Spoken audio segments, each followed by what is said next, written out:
It's Indiana in the Morning, presented by First Commonwealth Bank, WCCS AM 1160, FM 101.1. The Indiana County Commissioners join us in the studio this morning. Commissioners Chairman Mike Baker, Commissioners Rod Ruddick and Shireen Hess as well. Lady and gentlemen, good morning. Good morning. How are you? Wonderful. Good morning, Todd. Wonderful. It's good to have you all in the studio with us again today. Who's our leadoff hitter today? Well, I'll start off. I just wanted to bring a couple things to your attention, and then I'll kick it here to my colleagues.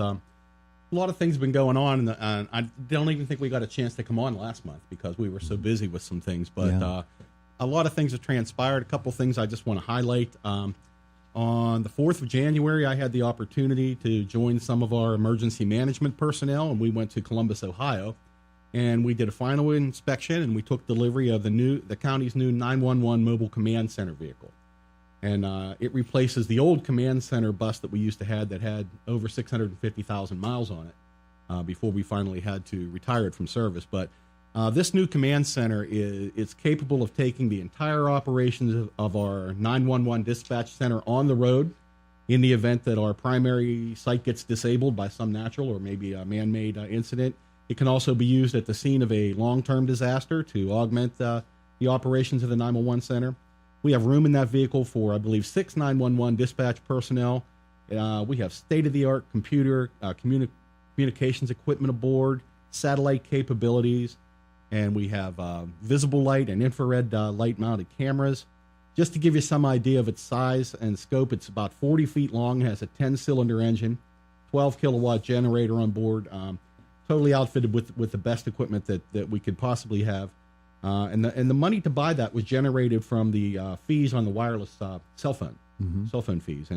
But I wanted to mention one thing, and I've told a couple of other people about this already. There is an interesting local connection to that vehicle. As I said, it was manufactured by Farber Industries out in Columbus, Ohio, and we had to go over this vehicle with a fine-tooth comb before we took delivery of it. And as we were going around that vehicle, we happened to take note that one area had clamping products on it that were stamped Breeze. And as we looked at and we talked to the owner of the company, the clamping on that antenna mount, those clamps were actually manufactured right here in Indiana County, down at Norma, PA, in Tunnelton, where we have about 300 family-sustaining jobs. And so it was so good to know. The owner told me that they're using those clamps throughout the plant, and that they build hundreds and hundreds of these vehicles every year. So it's nice to know that they're helping to support those jobs right back here in Indiana. There you go. So, yeah. Having said that, I'm going to kick it to whichever one of my colleagues wants to go next. All right, Commissioner Ruddick. Todd, thanks. Just a couple of things. The one thing I want to first start with is to thank Renda Broadcasting and all the media outlets in our county that help bring the word of Indiana County forward.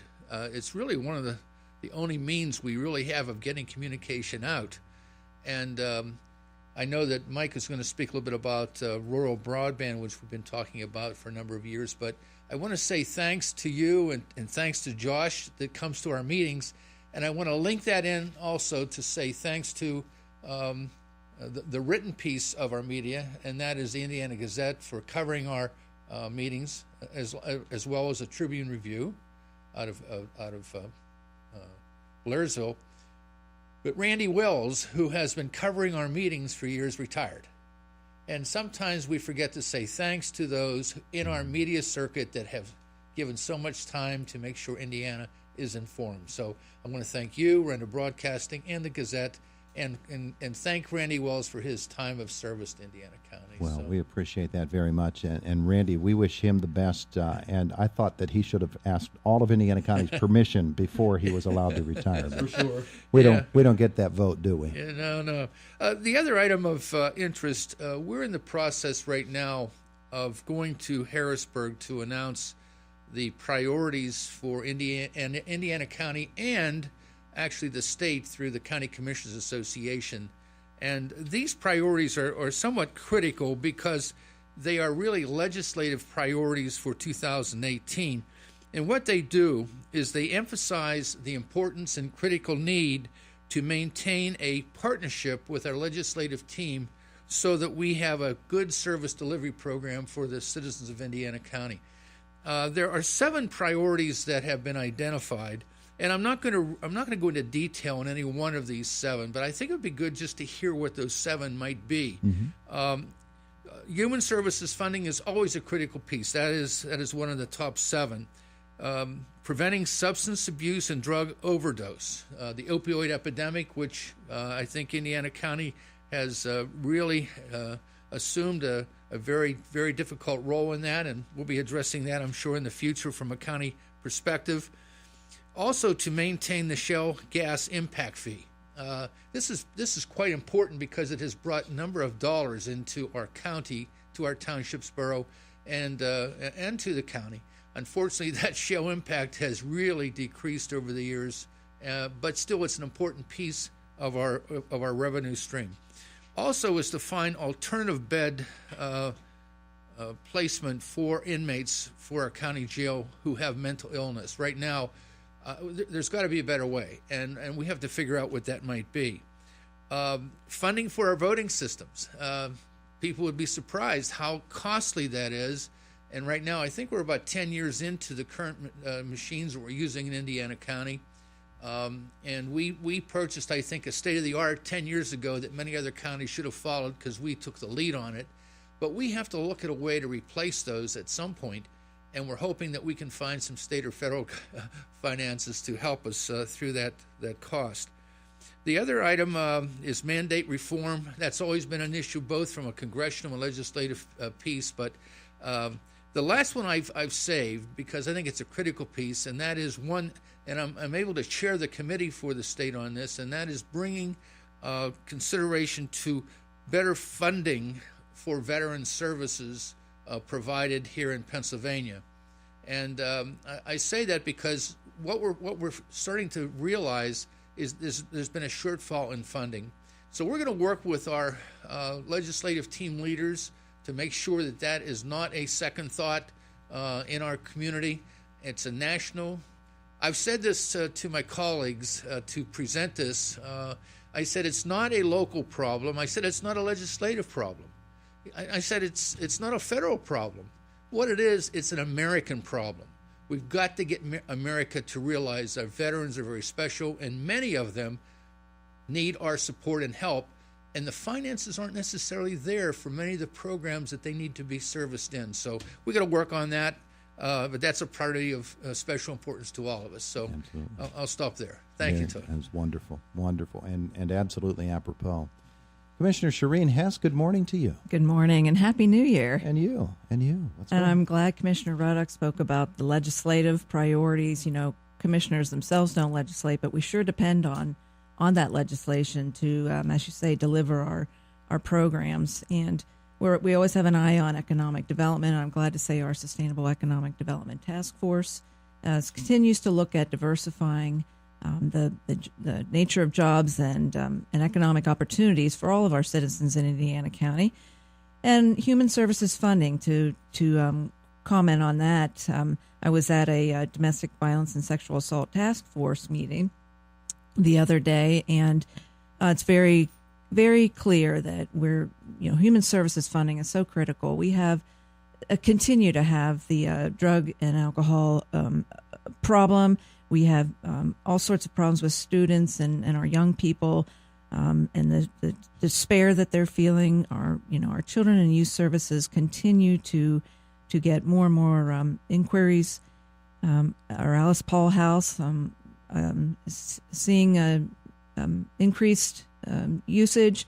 Our pathways, our homeless shelter pathways, is facing a severe shortage in funding. So we have to keep our eyes on many different areas, and economic development and human services often go hand in hand.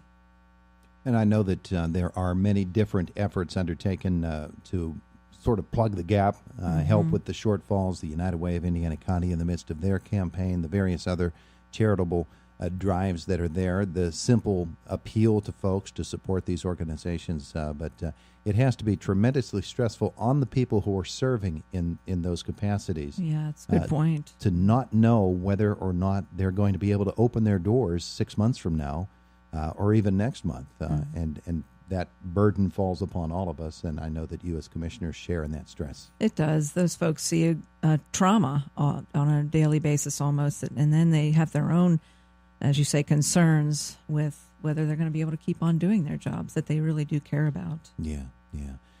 Commissioner Baker, a couple of moments ago, Commissioner Ruddick was talking about opioids and the continuing problem that we have with them here in Indiana County. He said you might wish to address that as well. Well, as you know, it's a pervasive problem. It's been costing communities and counties all over the United States millions and millions of dollars. It has had an incalculable effect on families.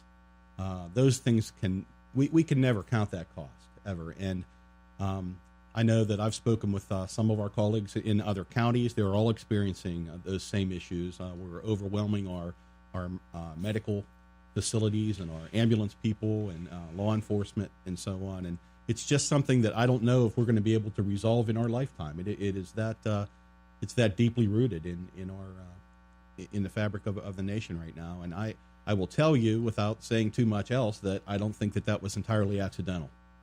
And stay tuned for that. Okay. Okay. A little bit of mystery to close out the program today. Well, to all of you, thank you for being with us. Anything we did not cover that we want to make sure of, events coming up or things that people need to know about? No, I think we're pretty good. We're pretty good right now. Of course, we go back to our office. That can all change. We haven't been in the office yet.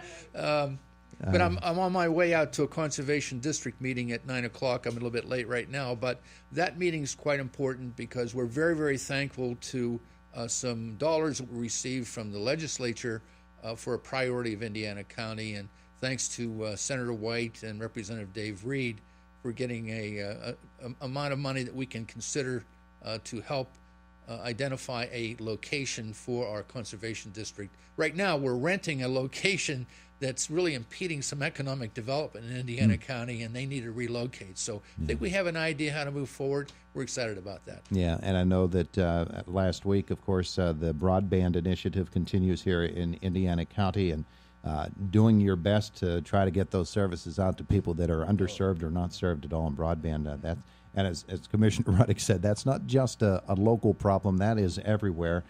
We just seem to be more rural, it seems, than most other counties. And we have to deal with geography and trees that block some of that stuff. But rural broadband is an initiative, and we're taking some very deliberate actions there in partnership with RedNet and our public safety emergency radio system to piggyback those things together and really deliver broadband out to the hinterlands of Indiana County for economic development, for our residents, and for our schools.